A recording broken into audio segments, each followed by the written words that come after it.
We have an update to a drug investigation at the Star Village apartment complex in Rapid City that we first told you about on Thursday. Two people have now been arrested, 41-year-old Brian Knutson and 28-year-old Leslie Bartlett. Rapid City police say just after 1:30 Thursday morning, officers were dispatched to the Star Village area for a report of gunshots. There, they recovered multiple shell casings, but there was no property damage or injuries. Police say a search warrant was executed on two residences in the area. Officers found firearms, illegal drugs, and related paraphernalia. Thursday evening, police identified Knutson as the suspect responsible for the shooting. He faces multiple charges, including aggravated assault and reckless discharge of a firearm. Police say Bartlett was arrested following the search of the area. She faces charges including possession of a controlled substance and maintaining a place where drugs are kept, sold, or used. We also have an update on a Sioux Falls homicide investigation from earlier this week. In a news release, the police department identified 18-year-old Craig Cleveland Bluebird as the suspect. He faces multiple charges, including first-degree murder and attempted murder. Bluebird is now in jail with a bond of $1 million. His arrest is in connection with the homicide that took place at a Western Sioux Falls apartment complex early Tuesday morning. Police say two women were shot. One died while the other was taken to a hospital and later released. This is the third homicide at the Meadowland apartments this year, and residents told us they want more transparency from management. They also say security needs to be better. The majority of stuff that happens here, I believe, is because of alcohol and drug addiction. And if they had a more secure ground, like I desperately say that we need security at night. If they would weed out these people who have drug parties and alcohol parties, I think it would be way more safer. We've reached out to property management and we're still waiting for a response. Sioux Falls police and local businesses are working together to stop cryptocurrency scams. Officers are placing these signs on crypto ATMs throughout the city. They hope the new campaign will encourage people to think twice before depositing their money. It's not uncommon to see some of these victims go upwards of tens of thousands of dollars into these crypto ATMs, which then it's very hard for us to recover those. So far, about 20 reminders have been placed at various ATMs inside Sioux Falls businesses. Well, now let's get a check on our weather with meteorologist Scott Munt. Good morning, Scott. Good morning, Summer. Good morning, everybody. We are looking at strong winds this morning. They'll help bring in some colder air as we go through the late morning hours and into this afternoon. Along with it, we've had a couple of light rain showers in northeastern South Dakota. They'll only be around 4 this morning. 60-degree weather found across western South Dakota. Chance for some late-day showers as we get into maybe the evening hours for western Meadowland. Brian will have more details on your forecast coming up. Thank you, Scott. The Furniture Mission of South Dakota closed its doors in early October to move locations, but is now in the process of reopening. The new spot along South Van Epps Avenue in Sioux Falls has double the square footage of the nonprofit's 2 former locations combined, and is quickly filling up with furniture and household goods. The Furniture Mission is now taking new referrals and will start accepting furniture drop-offs next Wednesday. Think of your household items, anything you might take to, Goodwill or the Salvation Army, other than clothing, really can come here. And we, go through the referral process of the 211 Helpline and other referring organizations. And so these items really go to families in need that cannot get these items another way.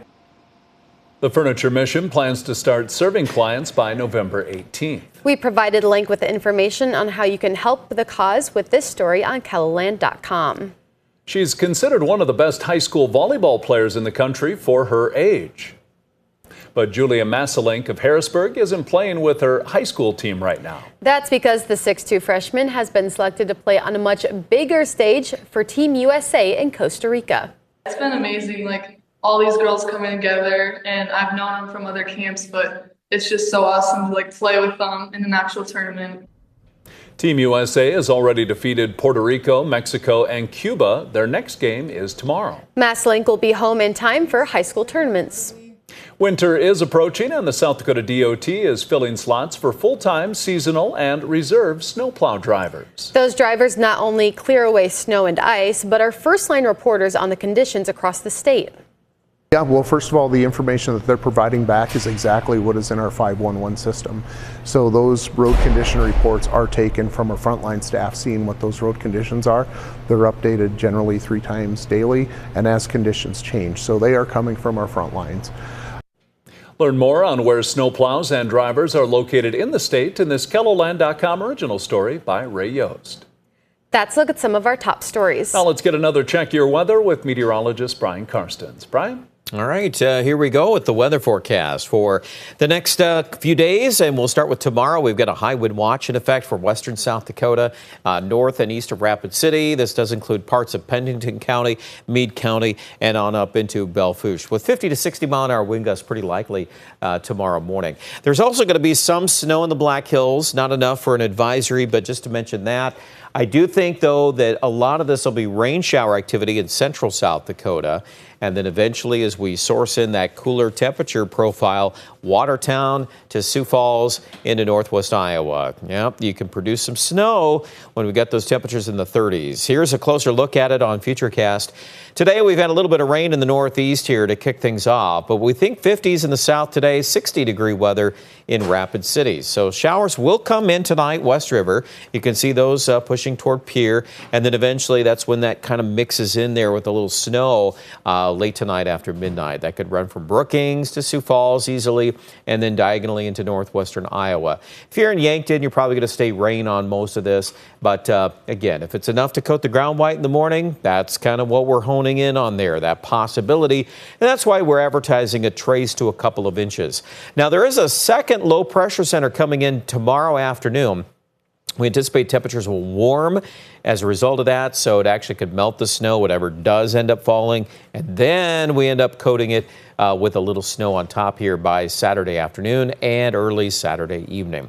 There's the axis there of that snowfall chance there running from Aberdeen, Watertown down to about Spencer, Iowa. So, yep, it is something to talk about, but boy, is it ever going to melt quickly when we talk about a 7-day forecast warming next week. You got to get through Sunday, though. That's a cold day. 32 for a high and a north wind to go with it, and the wind chill values will be in the teens. In fact, even in the morning, the wind chills will probably be single digits for Aberdeen and Sioux Falls. So find your winter coat, your hats, your gloves, all the rest there. 38 on Monday in Aberdeen, but we will warm by Tuesday. Tuesday, Wednesday of next week, we are going to recover. And in fact, Pierre, we could hit 60 degrees by Tuesday and well into the 60s. I still think there's a chance Rapid City could hit 70 on Tuesday. So not going to take long to warm up. More details on the weather at KELOLAND.com.